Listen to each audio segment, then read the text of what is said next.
This is Geek Gab with your hosts, John, Brian, and me, Daddy Warpig. We are back. Geek Gab for Saturday, August 26th, 2017. We have with us today, live on the air, although that was almost not the case, due to some fun technical difficulties, of course. What would an episode of Geek Gab be without the technical difficulties?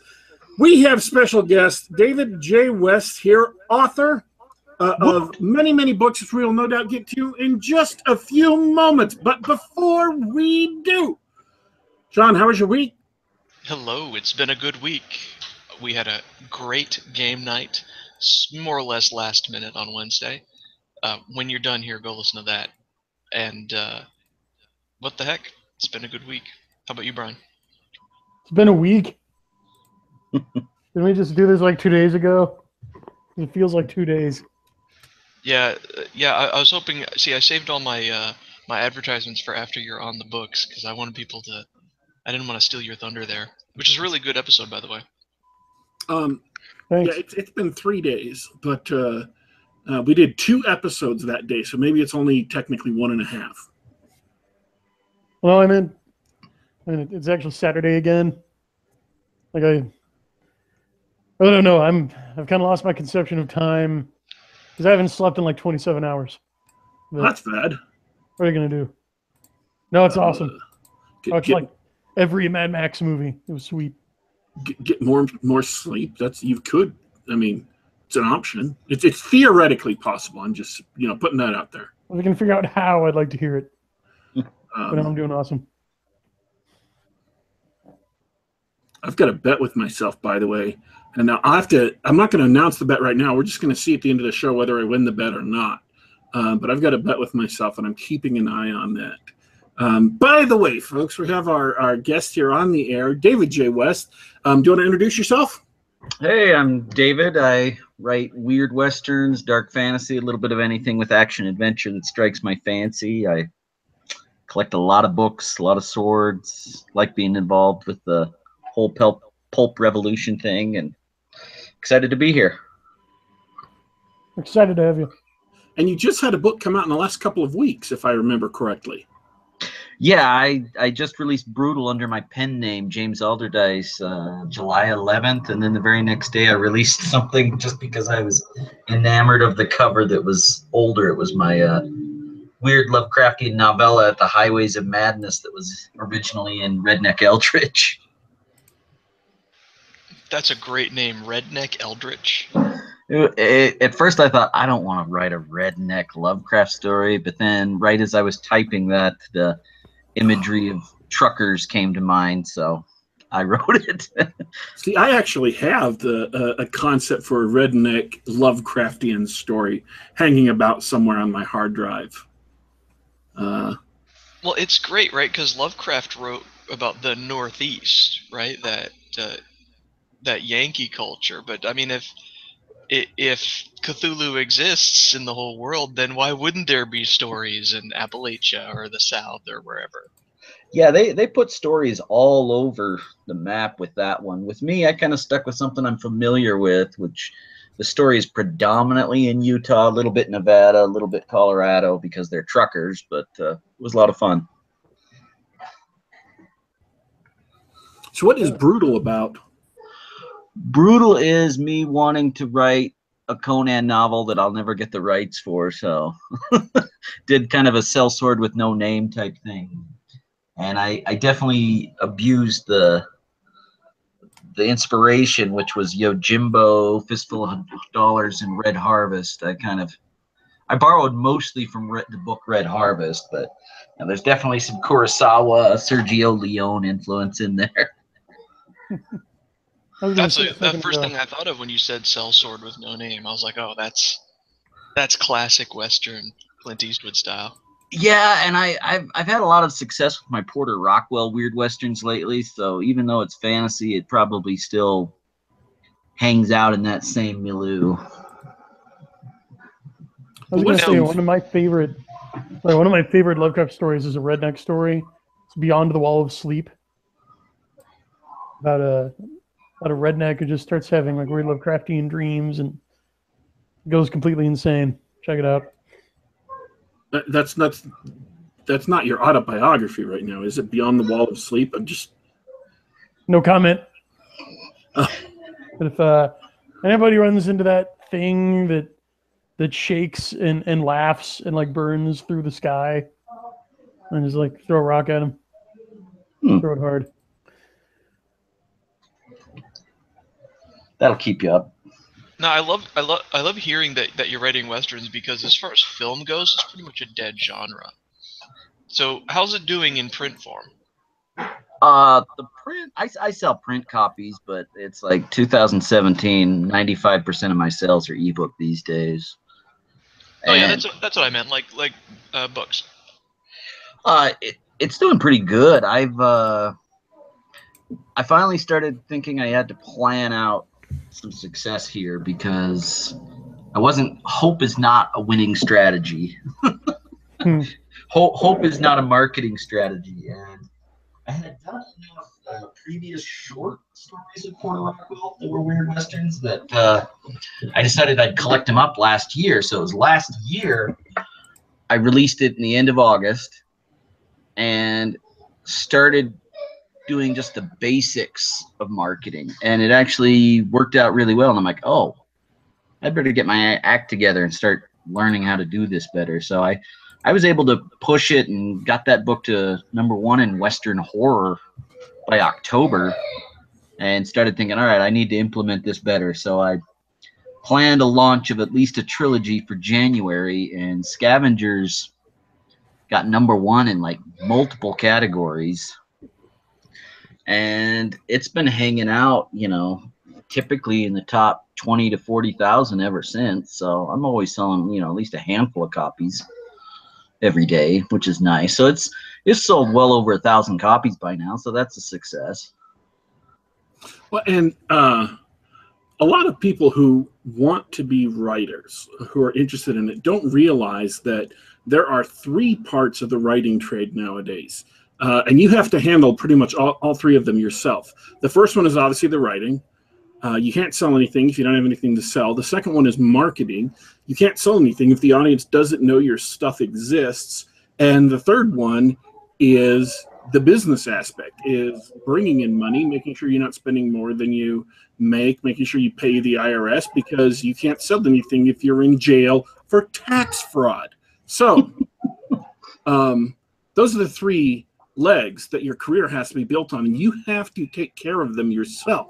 You can't depend on anybody else to do any of those 3 things for you. And so you have to learn all you can about those 3 things, and then once you've started publishing, practice them. Practice the marketing, especially.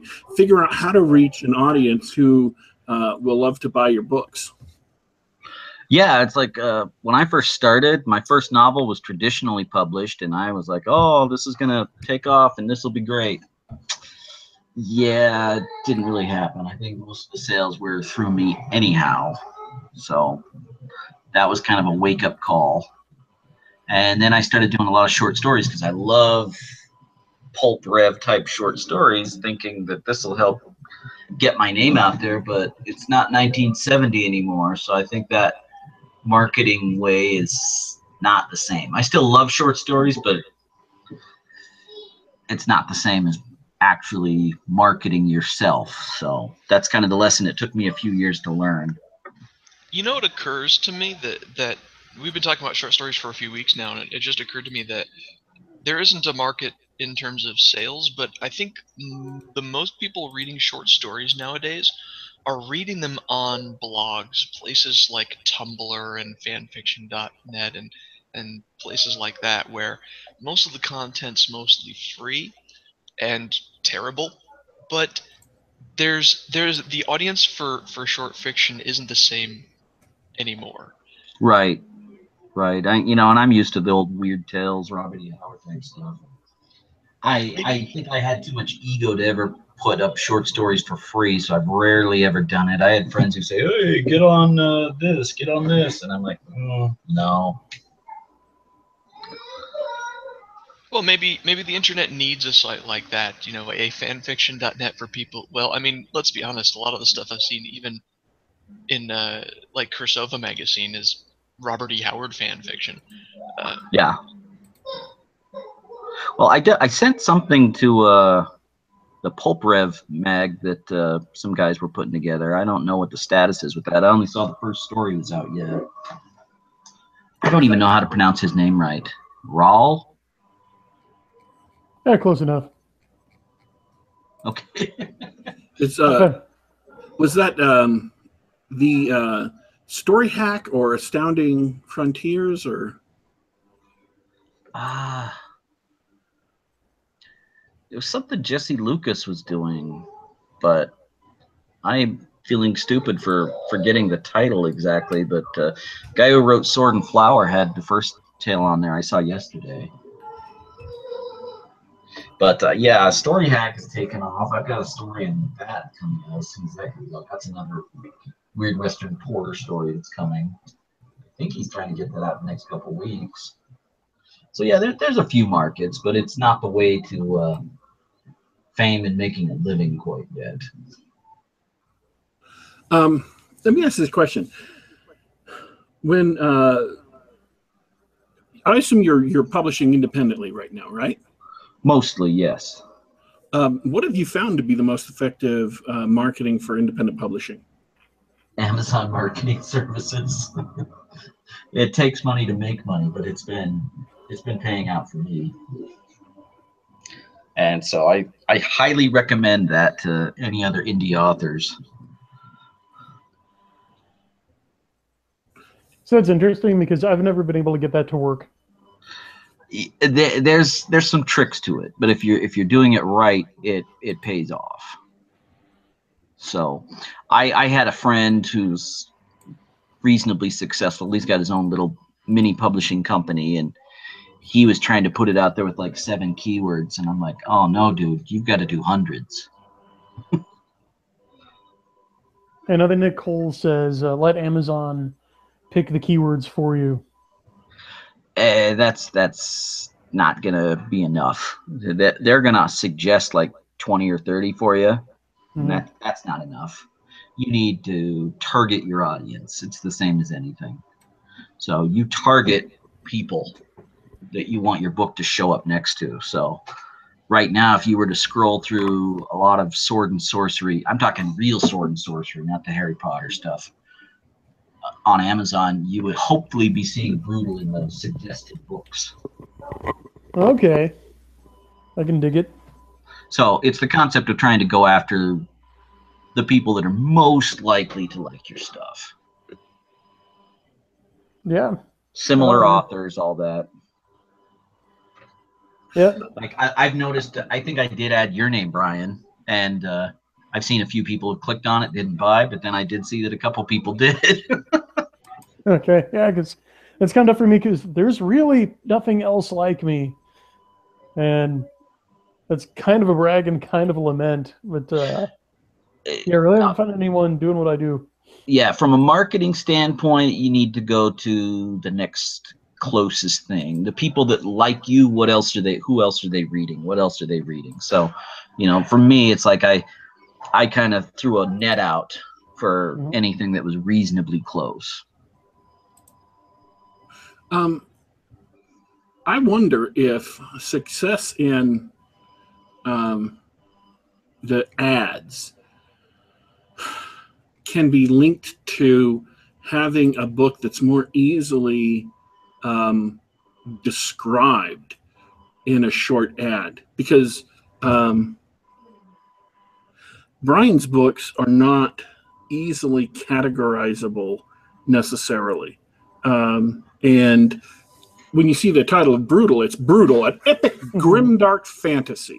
I mean, yeah, epic grimdark is like John Mollison's review pretty much nailed it, that I'm not that grimdark and I'm not that epic. But that was me cheating with trying to have something to just a market out there. And Brutal was purposefully made to try and be a quick single word title. And it's funny because I have such a love for purple prose And yet I was thinking, okay, if I do the single word title, it'll probably sell better than if I have, some Byzantine people at the red scarlet circle, So that was purposeful marketing.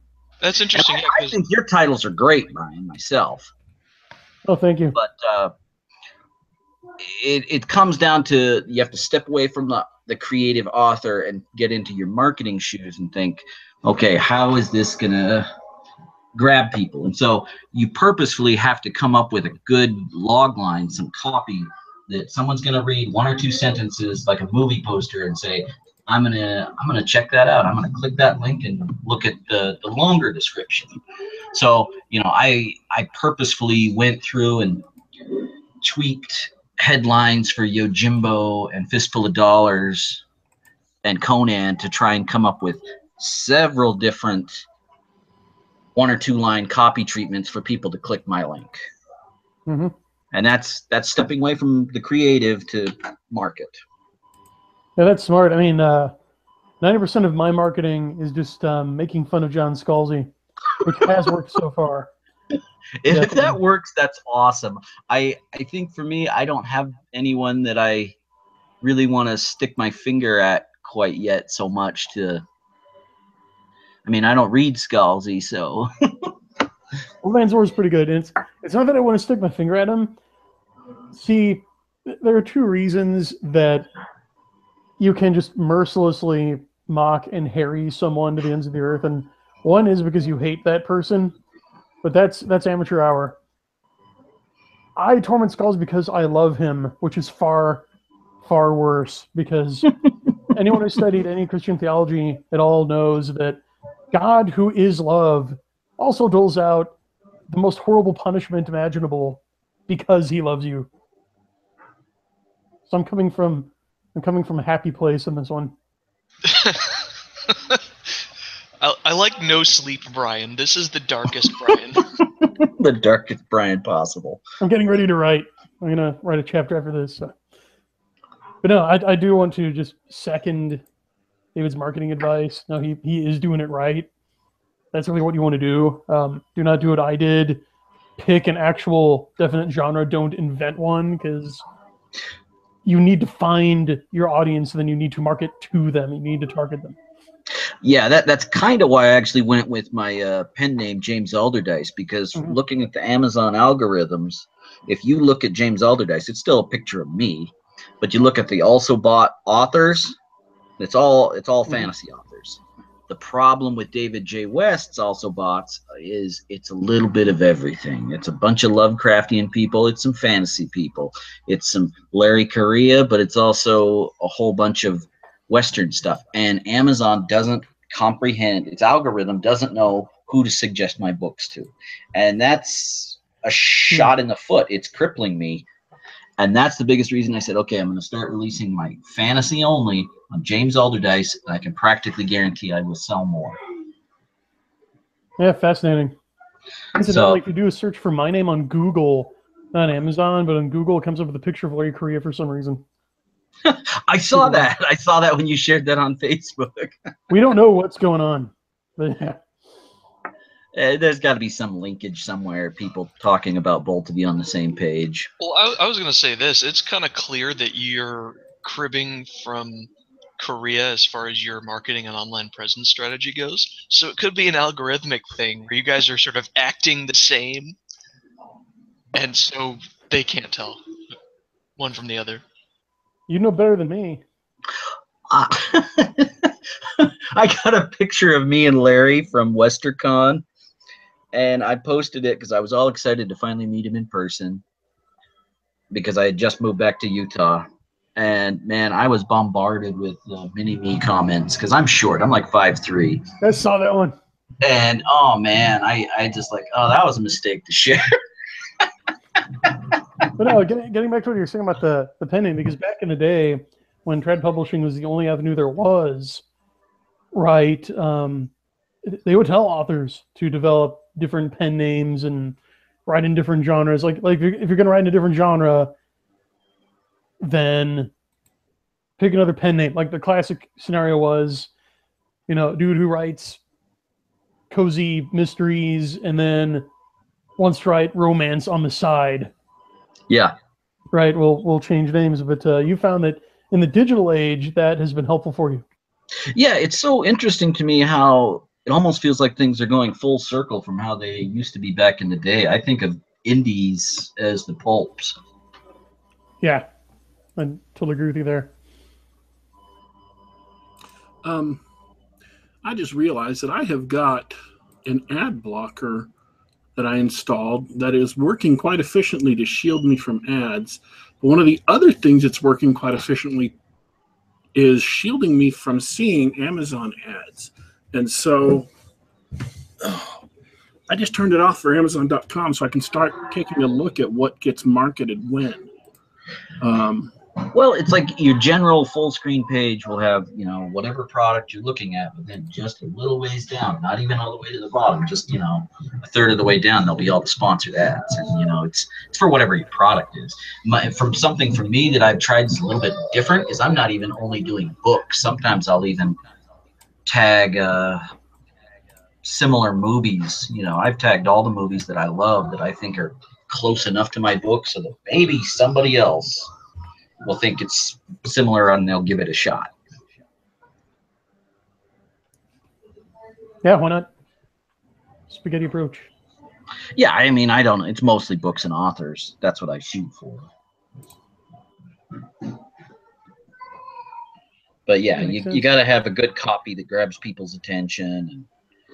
And it might be hard to figure out how to describe your book in 2 sentences, but if you can try to come up with the buzzing names of candy bars prose for the sake of just describing it like a movie trailer, a movie poster, that can make people click on your link.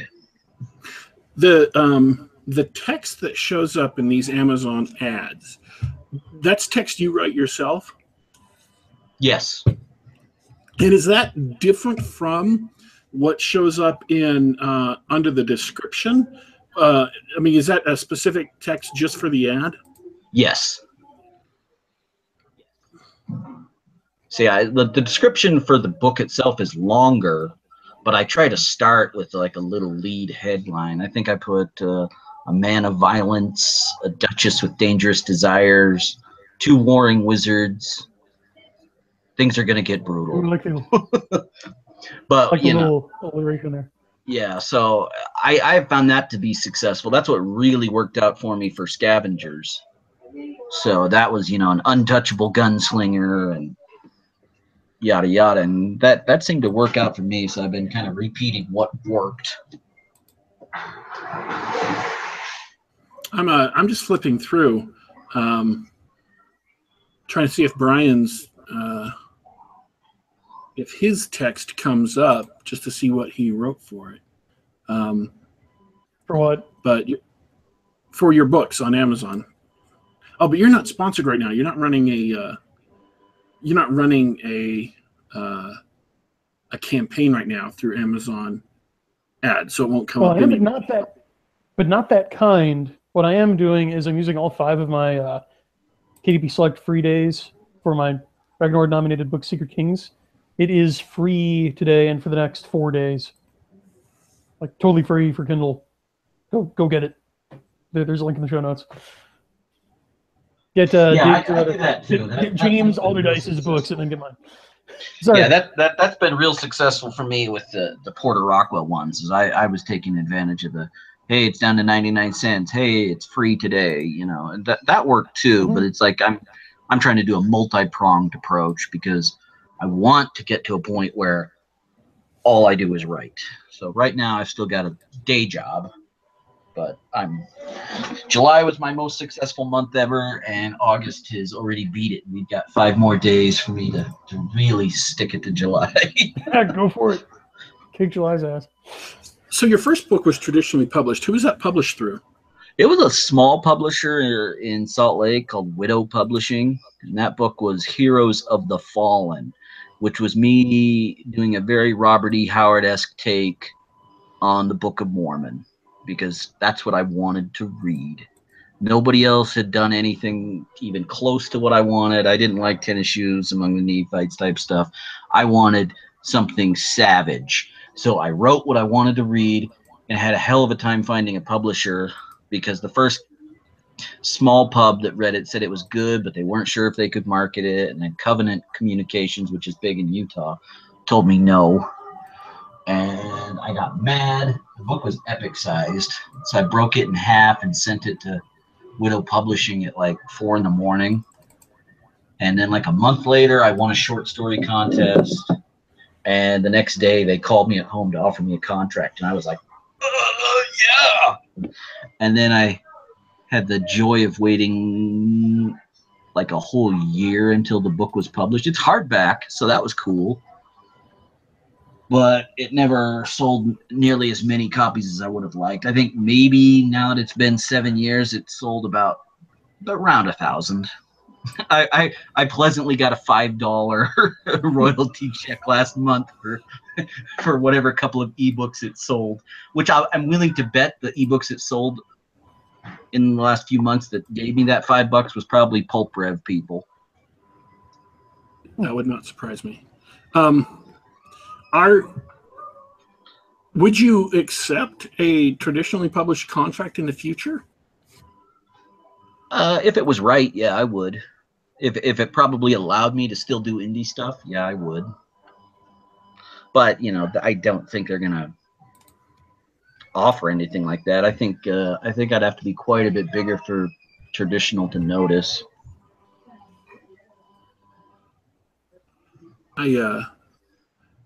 Okay, have either of you been paying attention to the chat? Yeah. Okay. I have not, because I've been poking around on Amazon. I didn't even see it.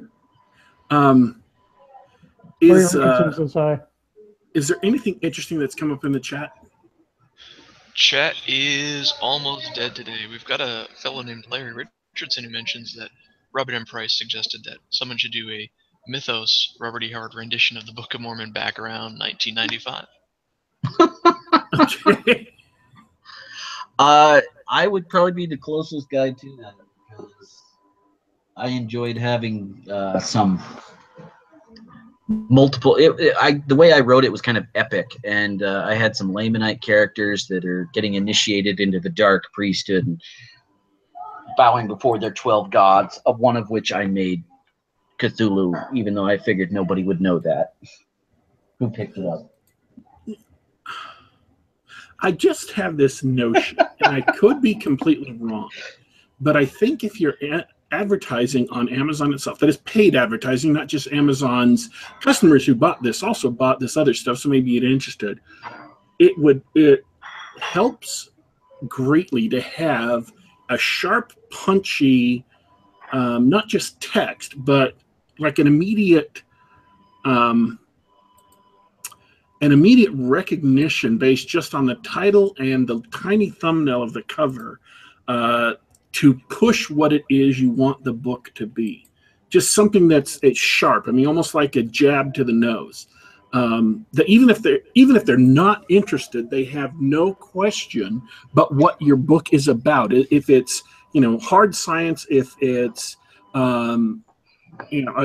people who make pulp fantasy or epic fantasy or whatever it is, so that they see the cover, they see the title, and they see just that very small description that it's a sharp punch, so that they know what it is and want to click, or they know what it is and know they don't want to click, so they're not interested. I think that books that would be amorphous, that are more difficult to categorize, are at a disadvantage in that particular venue. Now, that doesn't mean you're going to be at a disadvantage for all marketing. That means you have to do marketing in a different way. But for this specific venue, I think that the sharper and the clearer and the more punchy you can make it look on this, the better it will be at drawing in customers. Yeah. So go ahead. Oh, that was part of my thing, is I spent good money to make sure I had this bright, obvious cover, a warm orangey color with a sword, simple one-word title, brutal, so that it would be very obvious that's what this is. And then Yeah, that's a great the copy of saying this is what it's about. Hopefully, you know, in kind of a enticing check it out way. And you know, anybody, you know, you could write something enticing about most anything, even if you know, it's just the way you package it. Yeah, the way I've heard it said is the cover is there to get people to turn the book over and read the blurb on the back. And the blurb on the back is there to get people to read the first paragraph. And the first paragraph should hook the reader and close the sale. Yeah. And then I try to even end with a call to action of check it out, grab it, you know, something, buy it, find out. But yeah, great cover. I was going to answer Eddie Warpig's question from earlier that when I was running Amazon ads, the tagline that I used for Ethereal was the cast of Firefly ODs on the Spice from Dune and wakes up on Cthulhu's couch. I like it, but I'm a weirdo, so sometimes I think you do have to go lowest common denominator just to get the clicks. By the way, speaking of Cthulhu, Raindrops in the chat wants to know, David, what your favorite Lovecraft story is. Probably the Dunwich Horror. Ooh, good choice.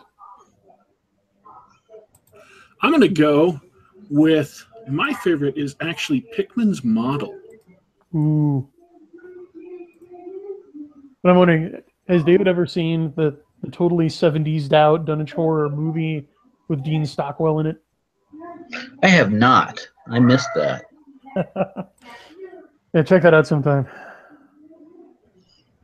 Yeah, I'll have to do that. I didn't know he did that. That's all psychedelic. Definitely a product of its time. So let me ask you a question. Other than liking the kinds of stories that we talk about, what got you involved in the pulp revolution?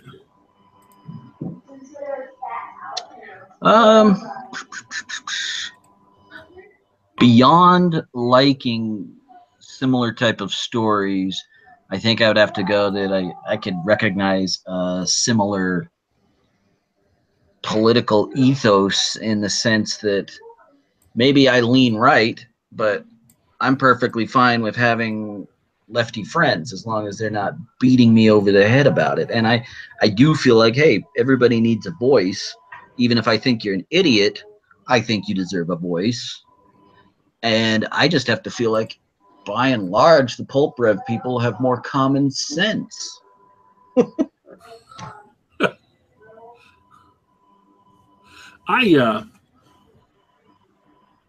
One of my goals or hopes or dreams with the pulp revolution is I would like to see a group of authors that is dedicated to writing adventure tales. I don't care if they're old-fashioned or not. That's not what I'm interested about in the pulp revolution itself, but adventure tales that don't really get written much anymore, that are pitched at a male audience, the vast majority of whom doesn't read, but many of whom used to read, or at least that population, male, used to read a lot. And so it's like there's so many things I can think of where I you know, looked, somebody was friends with somebody, or somebody liked a post, so you could see what somebody else liked, somebody else responded to, and I just found myself appreciating so many little things that people said. You know, I think I remember reading something about that John Mollison said about he writes for men because it's, you know, you're being true to yourself, but women can also appreciate that. And I remember liking his sentiments on that, because I feel like everything I do is action adventure, even though I've, you know, multiple genres. And I guess there's just so many little things I saw that I liked. I have this hope or dream or vision of reaching men who are not readers and bringing them back to reading again, by giving them stuff they want to read, not just you know, watered down or I'm going to rant here for just a second. I'm hijacking the show and I don't even care. Here we go. I posted about this. I tweeted about this last night because someone in the Pulp Revolution, I think it was Con De La Rose, brought it to my attention. There is a an anthology, a new anthology that's going to be going out on Quick I saw Start that. very, very soon. For those in the audience who haven't heard about it, it is called Space Marines Midwives. Okay? Space Marines Midwives. And the point of this anthology is they want stories about bringing forth new life under space battle conditions, the juxtaposition of war and creation, issues surrounding women's access to medical care in times of political/military upheaval. Things we'd love to see: midwives who aren't women, Marines who aren't men, non-binary, asexual, and trans perspectives on pregnancy and childbirth, badass older ladies, people with disabilities kicking butt in space, intersectional feminism. Wow, dude, you literally listed all the things that I love to read about on a daily basis. You just pushed all my buttons there. No one, I don't care who you are, what your politics are, no one is going to want to read that anthology. That anthology is not going to make someone sit up and say, oh, that's perfect. That's the exact thing I've been missing for the last 30 years. I will be an avid reader from now until the day I die. Never gonna happen. Yeah, no, this is the anthology that's going to hook kids on reading. This is what they're going to fondly remember 20 years from now. But that's the problem with message fiction. Nobody gives a damn. Oh, and it's deliberate. It's not meant to be liked or even read. It is just meant to demoralize normal people. It's a victory lap. It's it's the message fic peddler signaling we've won. We're in control of the apparatus of traditional publishing power, and we are going to publish patently ridiculous things and force people to celebrate it and applaud it and say it's the best thing since sliced bread. And if you don't, we're going to relentlessly hound you. It's like putting up a little Workers of the World Unite sign in your storefront if you're in an Eastern Bloc country and owned a store, right? You didn't necessarily believe it, but it was required. And you knew that anyone who didn't was part of the out group and was to be shunned. That's all it is. It's not I don't see that book selling more than 50 copies. It's going to have the contributor copies. Mm-hmm. Their girlfriend/boyfriend might buy it, and that's it. This anthology is just like the apex, the acme, the epitome of modern speculative fiction, science fiction, fantasy, anything by traditional publishers. Now you're going to say, well, it's not that bad. Okay, that's true. It's not necessarily that bad, but it's basically that. That is the concentrated, the distilled form of the spirit of modern speculative fiction. And that is exactly the kind of stuff that drove men screaming from science fiction and fantasy. And I think there are a lot of authors out there who, if they write great adventure fiction and they can reach a male audience of people who are not readers, that they can reactivate them and make them readers, because there's enough adventure fiction being published, so they have a variety of authors in a variety of genres. I think you could really revolutionize independent publishing. That's what I would hope. I would, if we could get back to the amount of people that used to read, that'd be amazing. But there's so many distractions these days that if we can just get a good fraction of them, that'll be a victory. Yeah, I said that last week on the Castalia House blog. I said that authors who want to be read, who want to pick up an audience, basically have to be great. You have to be great at what you do, and you have to use the language that the audience is going to understand. You have to, do this other stuff, but you have to be better than video games. You have to be better than, television. You have to be better than all these things. And the thing is, it's not hard in the sense that you're not directly competing. Let's take sports for a quick example. Football and basketball are both sports, and people watch those at different times for different reasons, but they're so different. They're not in direct competition with each other, because you watch basketball for one set of skills and one set of things happening, and you watch football for a completely different set. So books are different from movies, and it's not just that you have to be better than movies. It's that you have to use the strengths of your medium. There are unique things that you can do in books that you can't do in movies. So people come to books for a different experience than they get from movies, and that is available to anyone who writes books. You don't have to be better than James Cameron to write a great book that people will buy. You just have to know how to exploit the innate facets of your medium. Learn to do with books what can't be done anything else, and learn to do it well. And you can offer people something unique that they will be willing to spend some part of their day on. Absolutely. Yeah. And I guess for me, it's like I love books so much that I have to write. And, you know, I hope I can find people that appreciate that even small amount as much as me. Here. And I'm going to say that there are signs that Daddy Warpig's dream is coming true little by little. Because while the traditional publishers are losing market share, they're losing revenue. According to Amazon, indie just keeps growing. Those readers are coming from somewhere, and just anecdotally, I've heard of men in particular who said, "Yeah, you know, I've been reading science fiction since the '80s, '70s, even the '60s, and you know, just finally let my analog subscription lapse or whatever, and just kind of walked away to do other things. But yeah, now like with the pulp rev, I've been coming back." Yeah. You've heard that too?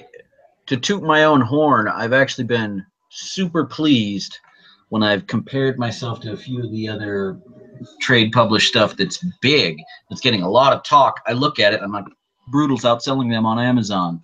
Woohoo! I'm not in any of the Barnes and Nobles. I'm not in any of the other print venues.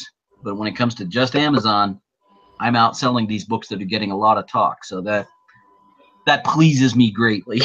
It should. And yeah, Amazon's like 80% of the market, man. Yeah, and these are books that everybody's talking about. This grimdark book by Anna Smith Spark, The Court of Broken Knives. I'm outselling her on Amazon, and I'm like, woo! Well, a lot of traditional publishing heat is not because of the intrinsic merits of the work itself, but rather due to the identity of the author and or ancillary values present in the work, independent of whether or not it's exciting or interesting or enjoyable. And I'm following Rule 1 and being very oblique about that, but I'm sure people who are listening understand. But they can't compete. People who depend on identity politics and people who depend on political preaching in their books can't compete on a level playing field with people who their first and overriding goal is to entertain the audience. And as Raindrops is pointing out in the chat, the recent golden age of television is starting to falter and fall apart. Many of the blockbusters that have been driving much of the movie industry for the last decade, that is Marvel and similar movies, are starting to falter. The movie saw a massive drop in, despite increasing ticket prices, saw a massive drop in patronage. Look, the point is that, and I've been doing this consistently for the last couple of months. I'm encouraging everyone who listens to this show, everyone who reads my blog posts, to start writing their own stuff if they're at all interested. If you have, even if you think that you have the talent to do it, if you think you're just interested, try it. No, there has been never, ever, ever, ever a better time to start writing indie than right now. So try it. And those of you who are in it, up your game. Do whatever you need to do to increase the quality of your work. If that's joining a writer's group or founding a writer's group, if that is paying an editor to help you structure your story and tell you what elements need to be moved around, if that's just practicing so much that you cranking material out so you get better at being a writer, if that's spending the amount of money you need to have a great looking cover, whatever you need to do to up your game. If that's streamlining your prose so the audience will read it, if that is learning how to cut out irrelevant paragraphs of exposition, whatever you need to do, and that's what having an editor, by the way, does for you, a real editor, not a copy editor, not someone to pick out typos, but a real editor who can help shape your material and tell you, this whole paragraph here, you may think it's the coolest thing in the world, it bores your readers to death. Take it out. Whatever you need to do to up your game as far as being an independent writer, you have to do it for yourself. Consult with other writers, consult with whomever you have to learn how to do your craft better, because I want there to be more writers. I want there to be writers who are more successful, and I want there to be writers whose quality is such that the audience can compare it favorably to the trad publishing world. You may not have the financial resources they do, but the fact is, other than buying a cover, they're not giving financial resources to their books anymore, so you can compete with them if you can step up your game. And so I want to see adventure writers, pulp revolution writers, superversive SF writers who make their work the best it can be and find an audience, because the more people you can reactivate and draw back into reading, the better it is for everybody. Because if they love reading and they want to read more, sooner or later they'll run out of your stuff and they'll buy stuff from somebody else.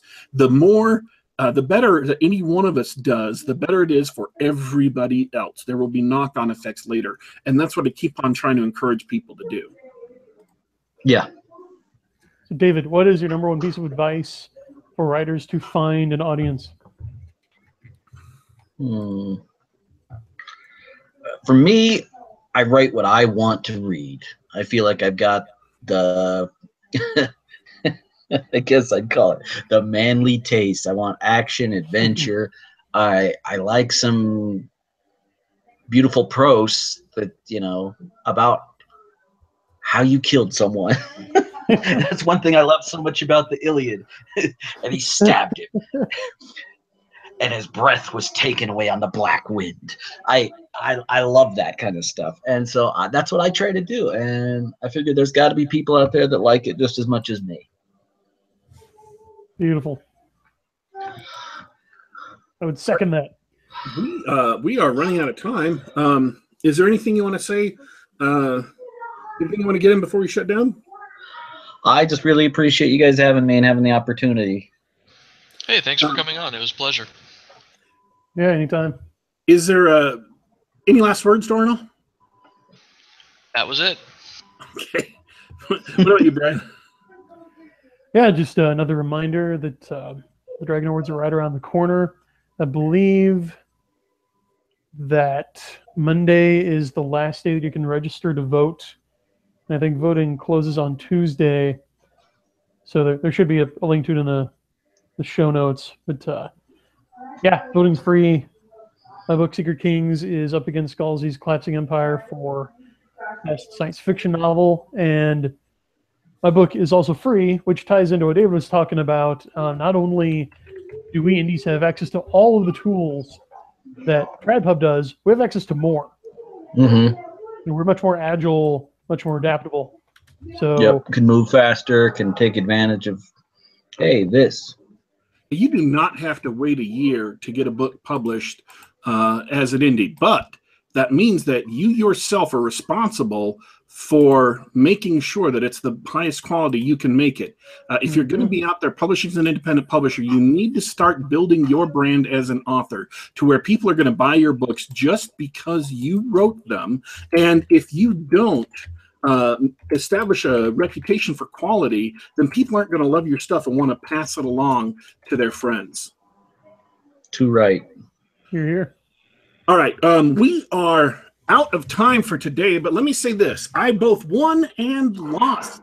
The bet I made with myself that I mentioned at the beginning of the show, the bet I made with myself that I had mentioned was that I had thought of all the links I needed to put in the notes below the show so that I wouldn't have to add anything on the fly during the show. And in point of fact, I had David's author page on Amazon. I have his blog. I have the 2017 Dragon Awards registration. And of course, I have links to my blog posts on Castalia House. We have links to Brian's blog, his short story, and his Soul Cycle trilogy. However, I did actually need to add something very, very quick to the notes, even though nobody else mentioned it. I had to add something really, really quick to the notes because I didn't have a note.